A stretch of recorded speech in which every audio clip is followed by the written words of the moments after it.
До рождения своего ребенка я даже не задумывалась, если честно, о проблемах детей с инвалидностью. Есть люди, которые думают, если ребенок с инвалидностью, то они все умственно отсталые. К сожалению, так. Из-за этого я стеснялась говорить об инвалидности, что у меня ребенок инвалид. В основном люди стараются на улицах, где-то в общественных местах просто не замечать таких людей, поскольку считают, что это не их проблема, проходят мимо.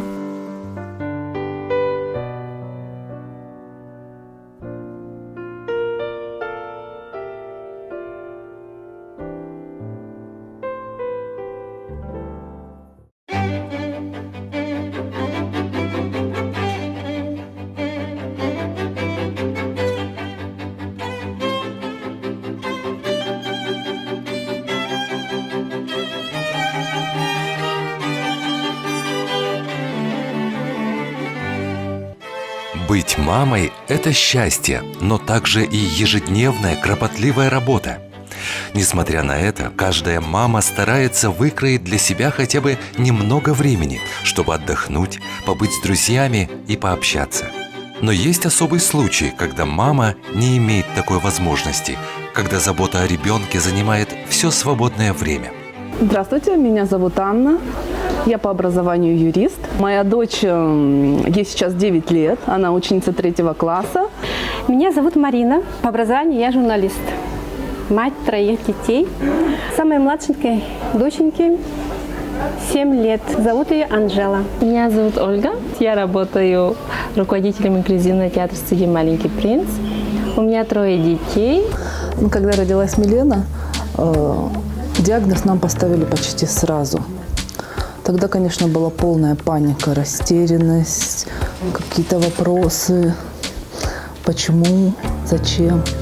Но она родилась 6-месячным ребенком, и осложнений было предостаточно. Врач говорил, что надо делать операцию. Если мы не сделаем операцию, то ребенок умрет. Наша передача решила устроить для этих необыкновенных мам день отдыха.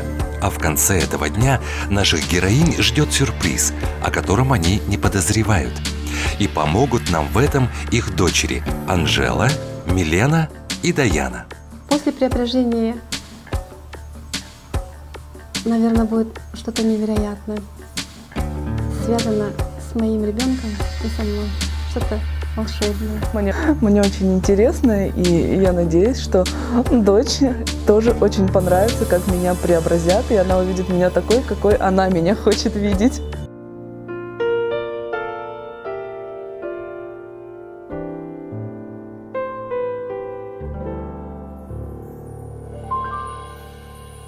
Открытое сердце – это неравнодушие людей друг к другу, это отзывчивость, это сострадание и помощь к окружающим тебя людям, животным, к природе, ко всему, что тебя окружает.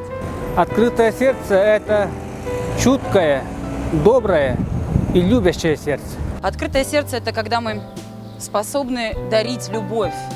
В первую очередь не только окружающим, да, но и самим себе. Если мы дарим любовь себе, то, конечно же, наше сердце открыто, и все идет в наши руки, в нашу жизнь. Жизнь намного длиннее, чем кажется. И она по-настоящему начинается только тогда, когда кончается здоровье. Ножевое ранение у меня. Тоже по глупости. Да я вообще хулиган был в 16 лет. Не понимал, что там. Может, из-за того, что избалованный был, наверное. Ну, сейчас осознаю, что я неправильно, как-то. По глупости, как он сам говорит, Афанасий получил ножевое ранение. В результате остался без ноги. Повезло, что жить остался. Но вовремя пришла, наверное, в голову парня мысль: если остался жить, значит, твоя жизнь кому-то нужна. Судьба довольно жестоко с ним обошлась. Но кто знает, может, это было к лучшему. Пришлось начинать новую жизнь. Все люди все равно, когда видят человека с инвалидностью, даже у него не видно, а где-то прочитать, что он инвалид, они сразу считают, что он больной. Вплотную работаем с благотворительным фондом «Харасхал», с Ассоциацией спорта инвалидов, и тоже вот сейчас конкретно по договору работаем с Центром занятости населения города Якутска. Вот, у них там с соискателями работы вот проводим им семинар именно вот по пониманию инвалидности для людей с инвалидностью. То бишь рассказываем, что инвалидность это не порок, что не надо этого скрывать, что можно даже, ну, имея инвалидность, но можно работать. Не надо от этого переживать, это уже факт, надо с этим жить, смириться с инвалидностью, но жить. Да, уже у тебя есть инвалидность, это всего лишь розовая бумажка, но она есть. Но это не говорит, что все, твоя жизнь на этом заканчивается. В наше время можно даже лежа работать. Сейчас IT-технология такая, что можно даже не вставая из кровати полноценной жизнью жить.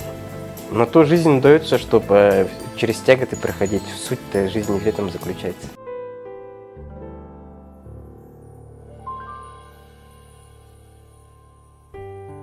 Здравствуйте! Мы рады приветствовать вас в нашем салоне. Мастера у нас все приехали из Таиланда. И у нас очень много программ, которые мы вам можем предложить, что вы получите массу удовольствия.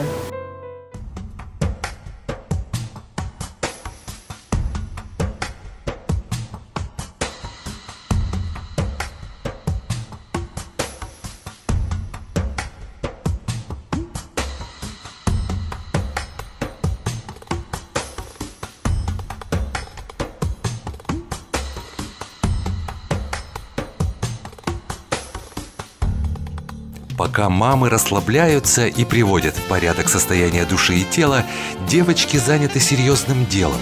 Они помогают нам организовать сюрприз для любимых мам.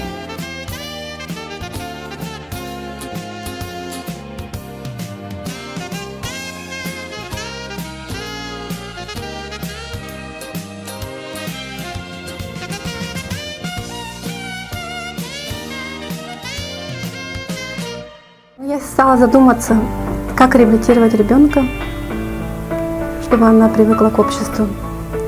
И мы стали посещать разные мероприятия. Сейчас ей 7 лет, и даже не верится, что раньше она была такая застенчивая, пугливая. Сейчас она идет в контакт с людьми, очень любит петь. Поет на якутском, на русском, на венгийском языке и на китайском языке тоже поет песни. Любит читать стихи. Я очень горжусь своей дочкой, она у меня вообще большая молодец. Очень любит читать, очень любит поэзию, знает множество стихов. Занимала неоднократно и первые, и вторые места и на городских, и на республиканских конкурсах с различными стихотворениями. У нее это очень хорошо получается, даже она в последнее время начинает немножко сама писать стихи. Есть некоторые у нее такие интересные произведения. Театр сам по себе такой синтетический, имеет очень много направлений. Хореография, можно рисовать, можно петь, можно танцевать. Надо развивать у них вместе, чтобы они все вместе делали. А вот и наш сюрприз. Мы превратим каждую маму в сказочную принцессу, именно в ту, которую нарисовала ее дочь.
Вообще так здорово, что такой проект придумали, да, и нам предложили в нем участвовать, потому что, ну, столько положительных эмоций у своего ребенка я, наверное, раньше, ну, редко когда видела. И для меня тоже видеть своего ребенка таким счастливым, таким радостным, это очень интересно. И, наконец-то, я узнала, какой она хочет видеть меня на самом деле. Дочка была вообще в восторге. Она, оказывается, меня видит морской феей. Я долго думала об этом. Почему морской феей, да? А не Золушкой там, или там Белоснежкой, там принцессой. А мы же скоро едем в Турцию на море. Она будет первый раз на море. Вот она мечтает, наверное. Она хочет увидеть дельфины, танцующих дельфинов. Здорово. И вот она мне вот в образе морской феи. Такой проект дал понять, то, что надо вот такие праздники проводить вместе с детьми и преображаться вместе с детьми. Не просто ходить на такие утренники, как неактивный участник, а надо тоже превращаться в принцесс, в королей с папой. Вместе с детьми проводить такие праздники. Ну, проект мне дал чувствовать себя уверенной. Действительно, надо нам, родителям, больше быть открытыми к обществу, к государству, чтобы нас поняли, нам помогли, чтобы мы могли поделиться своими радостями. Я вообще считаю, что это очень такой хороший, нужный проект. И для тех, кто в нем принимает участие, потому что, ну, как-то помогает, наверное, больше нам понять друг друга с детьми. Вот я, например, не представляла, какими глазами меня ребенок видит, и какая я в ее глазах, ну, какой она хочет меня видеть. Теперь я это знаю. Ну и для телезрителей, конечно, тоже посмотреть на взаимоотношения в семье, как они могут развиваться, меняться. Это тоже интересно.